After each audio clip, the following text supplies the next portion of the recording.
ഇന്നാണ് ജഗന്നാഥ ക്ഷേത്രോത്സവത്തിന്റെ ഫസ്റ്റ്. ഇക്കൊല്ലത്തെ കൊടിയേറ്റം 10:45 ഒരു 10 ആകുമ്പോഴേക്കും നമ്മളിവിടെ എത്തി. ഇന്ന് സൺഡേ കൂടി ആയതുകൊണ്ട് കാല് കുത്താൻ പറ്റാത്ത അത്ര തിരക്കായിരുന്നു. അങ്ങനെ കൊടിയേറ്റം കാണാൻ ഞങ്ങൾ കുറച്ച് സമയം അവിടെ വെയിറ്റ് ചെയ്തു.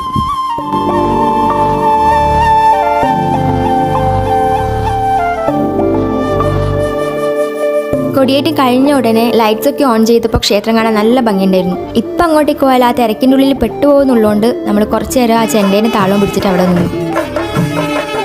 അപ്പോൾ ഇനി ബാക്കിയുള്ള പരിപാടി വെടിക്കെട്ട് കാണാൻ. തിരക്കൊക്കെ ഒന്ന് ഒഴിഞ്ഞു തോന്നിയപ്പോൾ അങ്ങോട്ടേക്ക് നടന്നു.